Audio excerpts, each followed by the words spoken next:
Watercolor.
Okay, the drawing is done in a way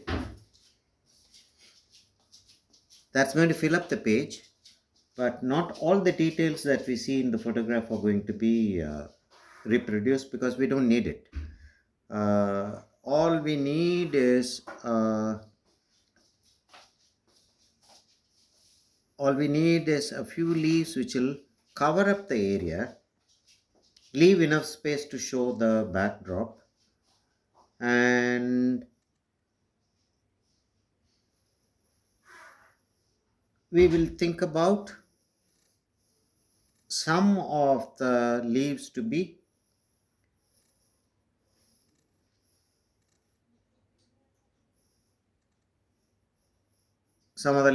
of ornamental value.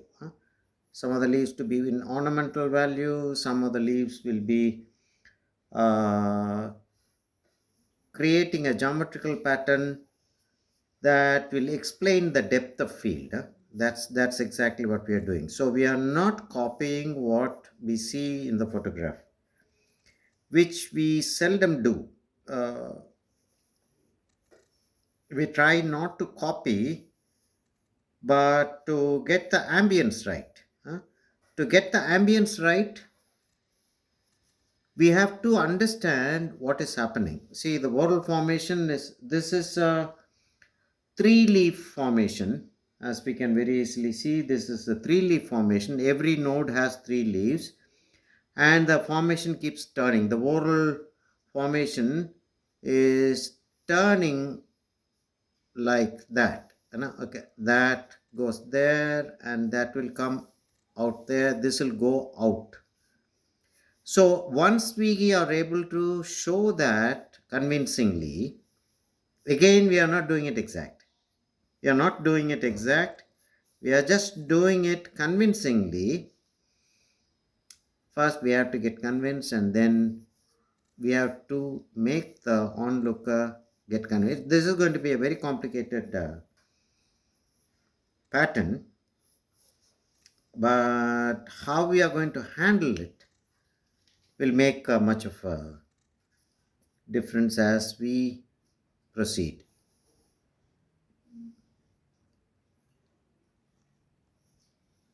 These are the buds that we are going to show, buds and flowers, and even the buds and flowers, we just have to understand how the buds come out. Like they too come out in trees and in nodes like that.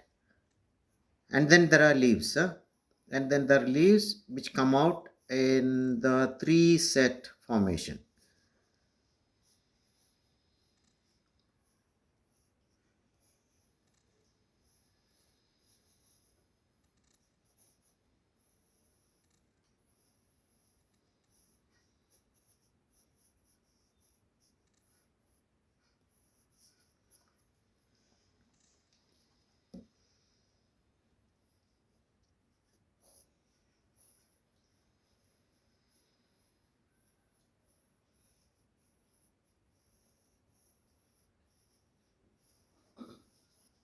Okay, so I am making it vaguer as it goes away, so that when we are painting we won't have much of a strain trying to maintain the forms of the leaves, uh,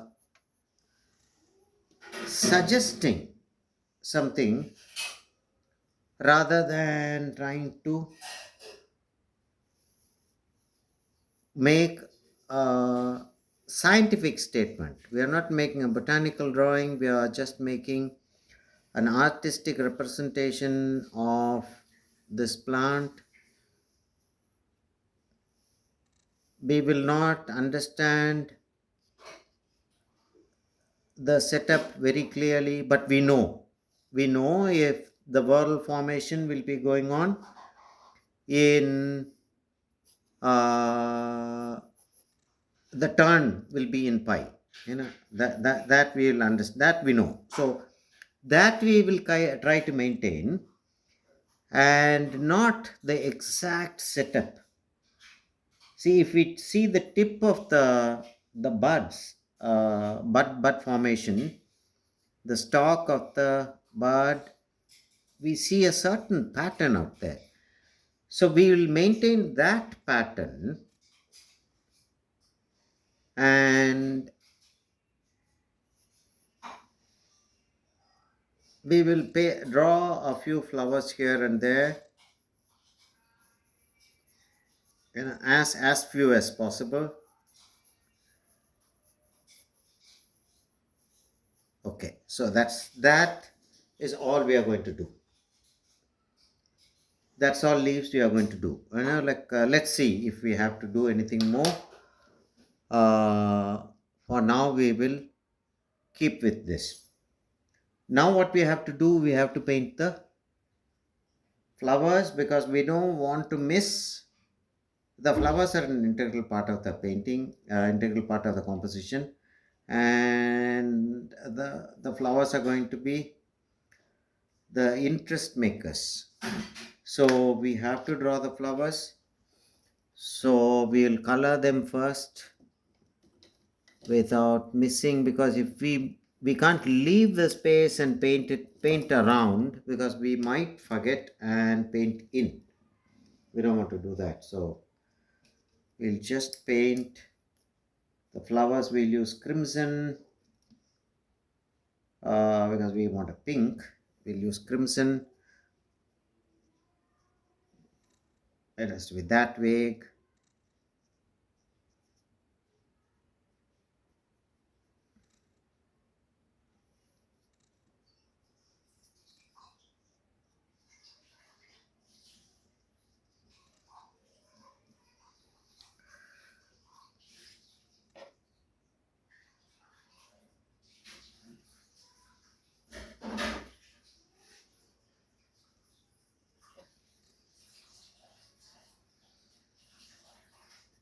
So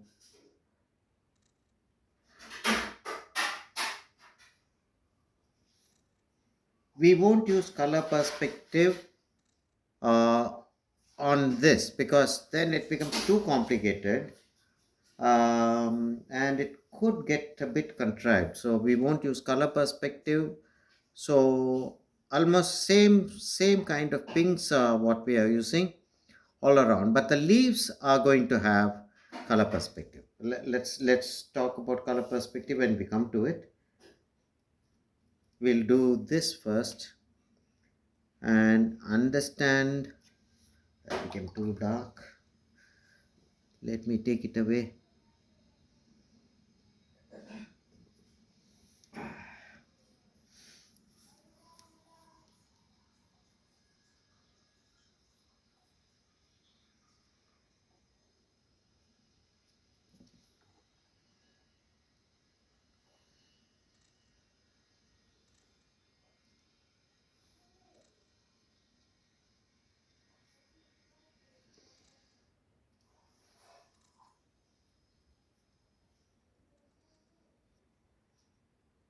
Just to give a dimension, I'm adding a few touches of a darker tone so that it doesn't look flat. Okay, now this is done. Now I'm going to do uh, the blue of the sky to a certain extent.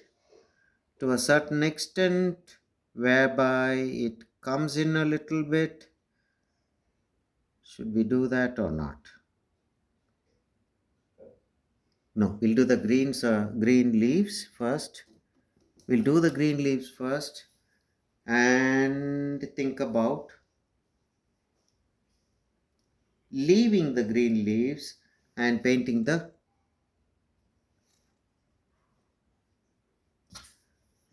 sky around it. It's going to be difficult, but I think that will be the only way out. Otherwise, we are going to have trouble.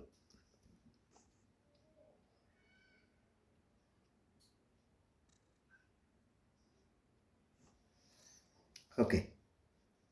Okay. Now I'm going to take sap green and a little bit of yellow. I think I have yellow on my palette, so I am going to take sap green.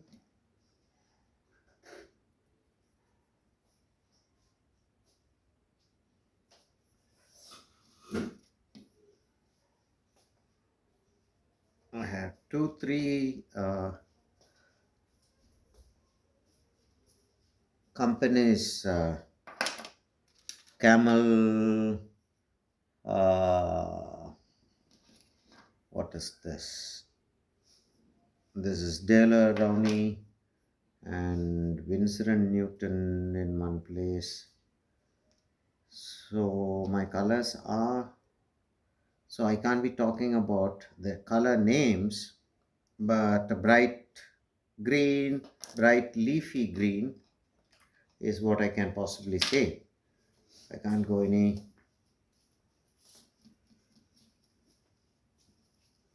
deeper than that. So as color names are concerned, these leaves are going to have lot of bright colors here. So let's see how this comes.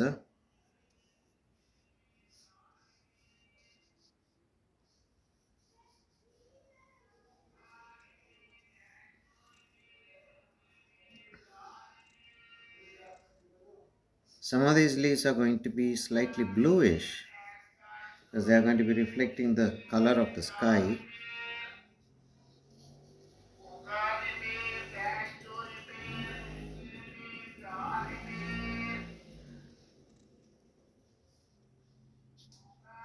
That's what we mean by painting around the colors that you have already painted.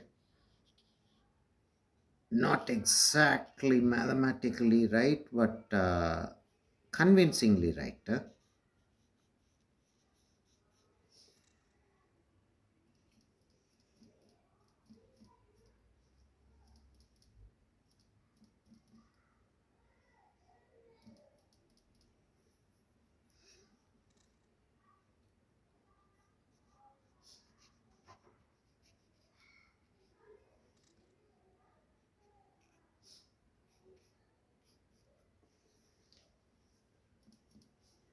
Okay,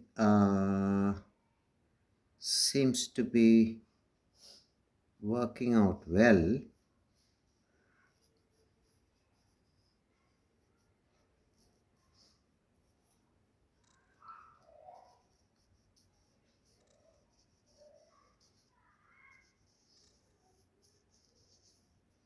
Okay, so what we are trying to do is we are trying to paint the bright green leaves, which are the new shoots. Huh? We do that, and we start painting the greens en masse. That way it will be easy for us to handle. Huh? Uh,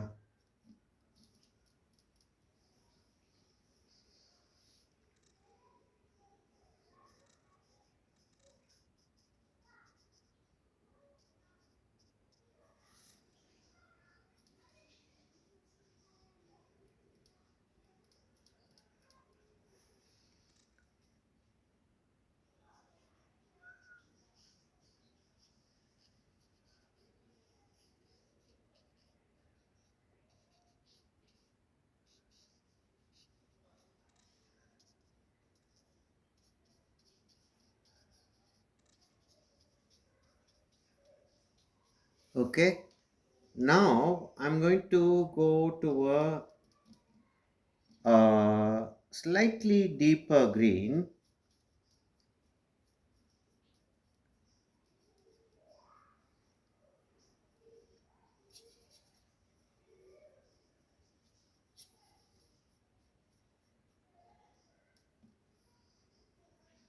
and I'm going to paint some blues. Why blues? The leaves are slightly shiny and reflective, right? So they will reflect the sky tone. If we are going to have a blue sky, then some of the blue is going to be reflected there. And it's better to paint those leaves in certain places. So we'll have a convincing sky tone in many places. Huh? That's too dark, obviously.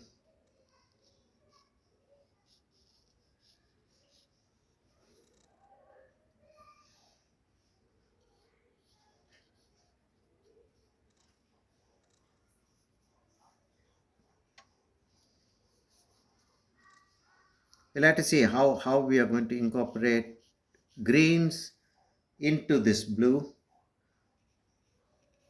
and how we are going to get the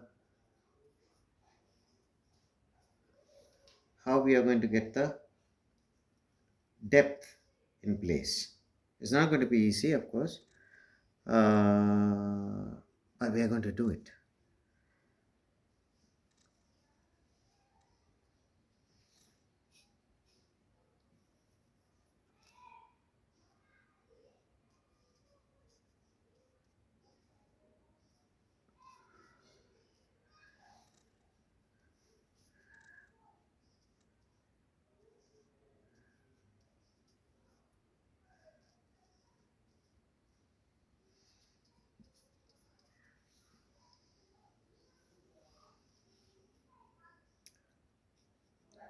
No matter how experienced you are, unless you are doing something that you have been doing for a very long time and you haven't changed anything, you are not experimenting, unless you are doing that, every time you do something, it's going to be an adventure and it's going to be difficult.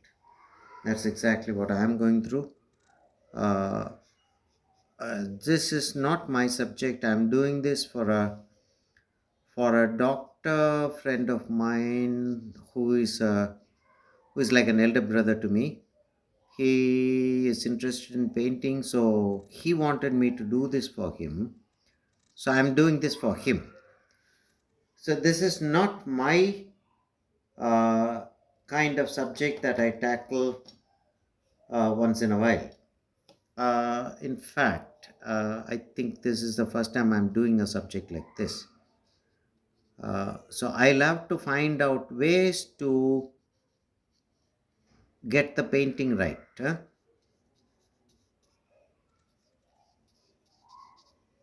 Okay, so now what I'm going to do is I'm going to take a deeper green, slightly deeper green, and one that is a bit acidic.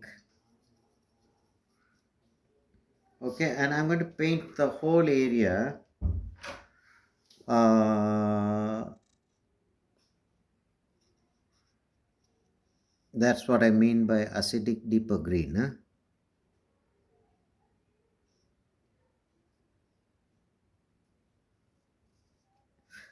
Okay, and some of these leaves are going to be sticking out like that, probably into the sky. That became too dark, so I'll have to take some of the color from there, but I'll do it as I am painting.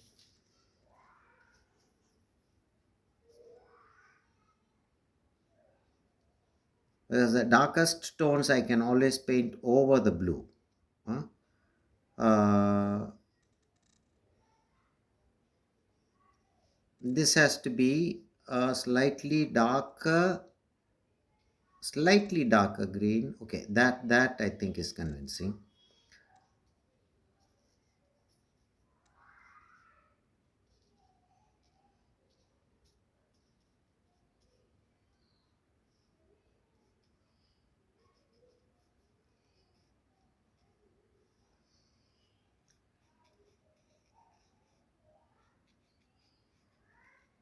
See, the blue and the green merge. It's not as if it's just blue.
You just leave the blue areas that we have painted and the bright green areas that we have painted, and fill up rest of the area with a medium dark green. It's a medium dark green, and what we'll do is, as you will see later, we will cut this with a very dark background color, and we will get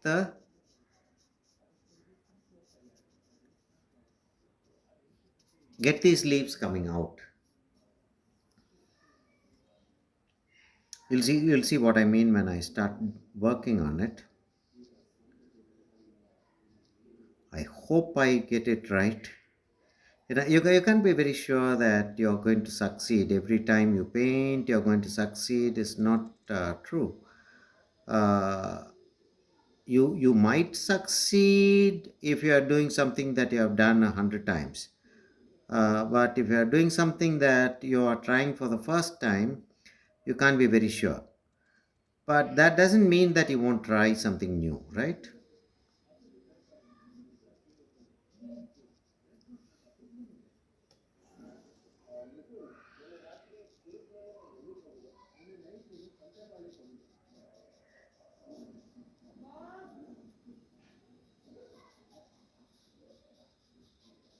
Okay, our drawing is getting slightly hidden away, but I think we will remember.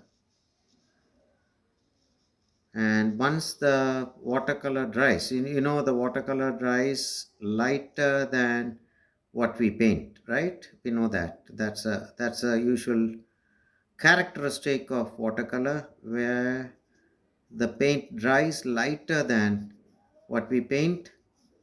So we might be able to see the drawing. I think I should have drawn a bit darker. Maybe I'll do that. Once this color is dry, I'll just paint the background.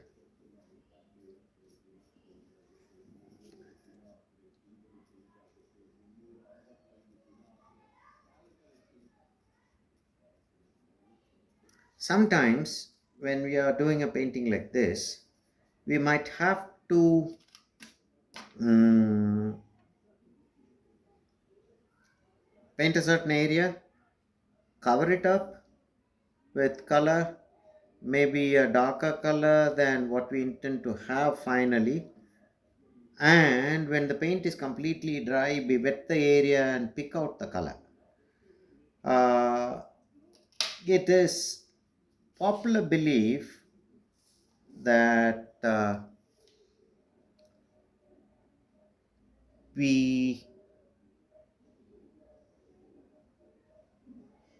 what is happening, time's up. Okay, so I think I'll have to stop here for a while and then start over again. Let me just cover one area.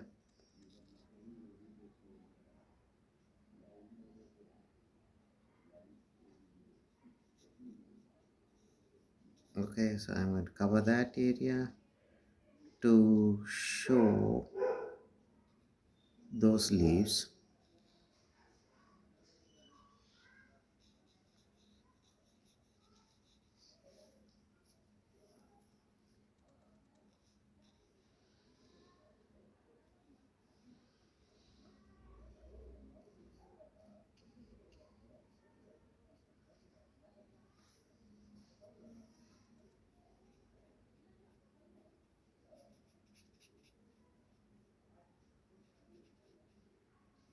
See, I'm painting the negative area and bring out the positive areas from this later. Okay, whenever we need the positive area, we'll bring out the positive area from here.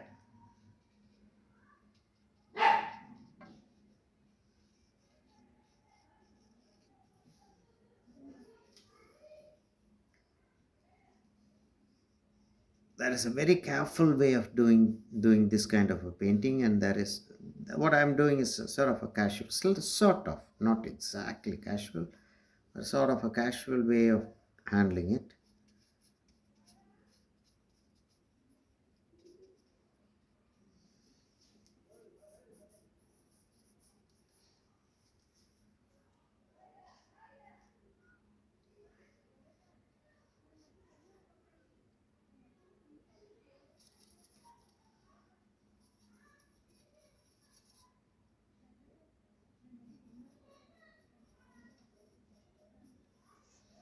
Okay, so now what we are going to do is we are going to just paint this area flat.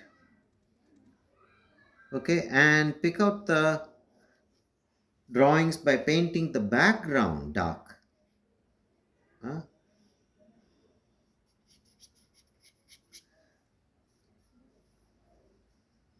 Till we actually do what I say may not mean much, but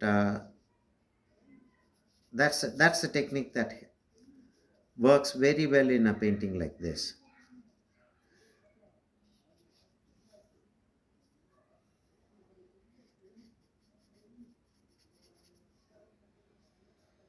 I'm going to paint this area completely flat, green,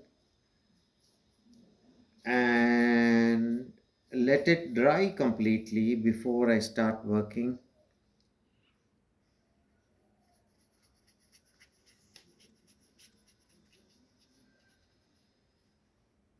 I'm deliberately giving it a texture so that it might help later when we are picking out the colors and the forms like leaves and so on and so forth. It might come in handy. Hope it comes in handy. Uh,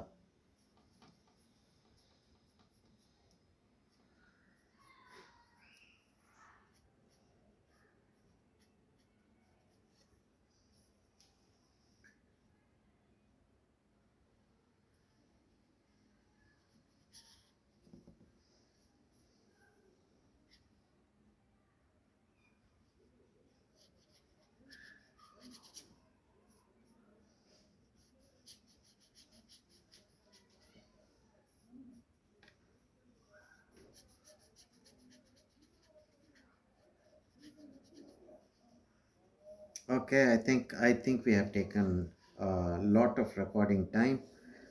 I hope the I hope the recording is not overloaded, because if it's overloaded, it will be very difficult to send it across.